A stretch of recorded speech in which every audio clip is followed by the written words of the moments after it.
Aujourd'hui, une jeune fille de 15 ans s'est donné la mort. Encore une qui n'a pas survécu à l'adolescence, me direz-vous. Seulement voilà, cette adolescente-là avait des préoccupations qui n'étaient vraiment pas de son âge. Toute la journée, elle attendait le retour à la maison de cet homme qu'elle devait désormais appeler mon mari. Non, elle n'a pas fait cette folie que d'épouser son amoureux du moment.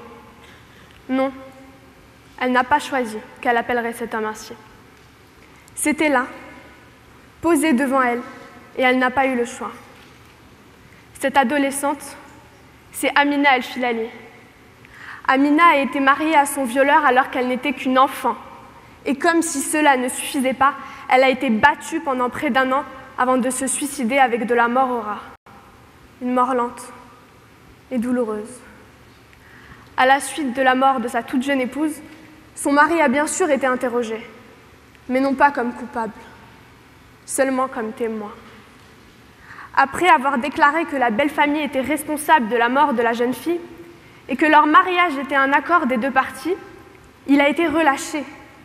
Il vit aujourd'hui, paisiblement, dans la campagne de l'Arrache, au nord du Maroc. Il y a comme quelque chose de dérangeant dans ce que je suis en train de vous dire, n'est-ce pas?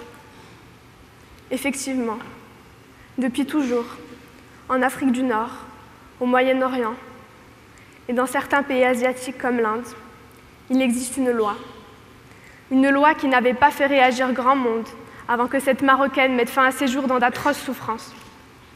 Cette loi, au Maroc, c'est la loi 475 du Code pénal qui autorise un violeur à épouser sa victime sous prétexte de lui rendre son honneur et d'échapper lui-même à la prison. En soit, la légalisation du viol. Si j'évoque plus particulièrement le cas du Maroc, c'est parce que les féministes marocaines sont les premières à avoir osé la dénoncer. En cette période de quête identitaire, elles ont eu le courage de s'élever contre cette loi à travers de nombreux articles dans plusieurs médias et ainsi que dans plusieurs manifestations, comme la manifestation « Nous sommes toutes Amina El Filali » devant le Parlement à Rabat.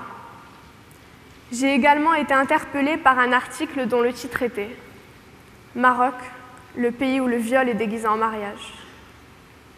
Mais il ne faut pas croire que les autres féministes arabes restent indifférentes. D'après le Nouvel Observateur, Nawal El-Saadawi est la féministe la plus célèbre du monde arabe, et elle est égyptienne.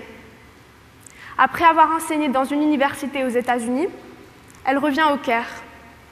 En 2011, elle est la première femme à avoir appelé aux manifestations qui ont abouti à la chute du régime. Grâce aussi aux moyens de télécommunication modernes, les femmes apprennent qu'elles peuvent être les égales des hommes. Un peu partout, les coutures craquent, les femmes se révoltent. Le problème vient donc d'ailleurs. Aujourd'hui, mesdames et messieurs, c'est le monde que j'accuse d'avoir ignoré ce drame. J'accuse mon pays d'origine de bafouer ainsi ses filles. Et enfin, j'accuse la société de faire encore des différences entre hommes et femmes. J'aimerais rendre hommage à Amina, cette fille qui aurait eu mon âge aujourd'hui, ainsi qu'à toutes les femmes qui, encore au XXIe siècle, sont victimes de discrimination à cause de leur sexe. On parle de discrimination, mais on vient à se demander quelle en est la source. Il faut savoir que des lois existent contre toutes les formes de discrimination à l'égard des femmes.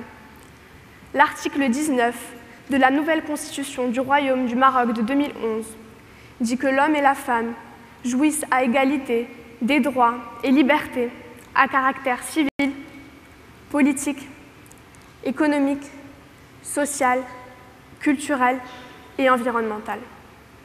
On a les lois, alors pourquoi faut-il qu'une loi datant de 1962 et qui va à l'encontre de la nouvelle constitution soit encore appliquée en 2012? Ceci est contradictoire.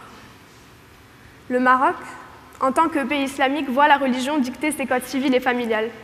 Pourtant, moi, quand je lis le Coran, je lis qu'il n'est pas permis de marier une femme veuve ou divorcée sans prendre son avis. Tout comme il est préconisé d'avoir son accord avant de marier une femme vierge. Encore une nouvelle contradiction. Des contradictions dont les Tunisiennes font également les frais, puisqu'elles voient chaque jour reculer leur espace de liberté. Je pense qu'il ne faut pas accuser la religion, mais ces sociétés malsaines, ces sociétés dans lesquelles, sans pot de vin, on ne peut pas accéder à une véritable justice. Pourtant, dans le mot justice, il y a juste. Et que signifie être juste si ce n'est accorder aux femmes ce qui leur est dû? Être juste voudrait dire que les femmes de la classe dirigeante, les femmes battues qui vivent l'horreur au quotidien, en passant par les femmes indépendantes de la classe moyenne, bénéficieraient toutes d'une justice similaire.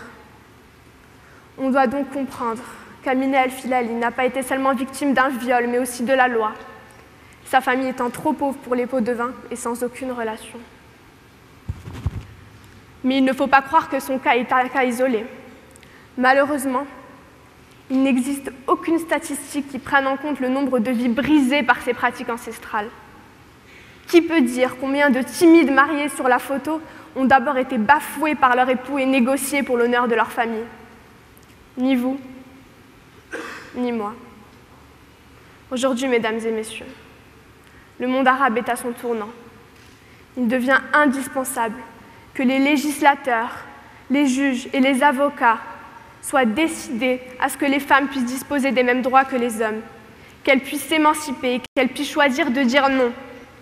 L'éducation, l'information et le dialogue sont des outils qui peuvent grandement faciliter l'insertion totale de la femme dans tous les domaines et atteindre ainsi la parité.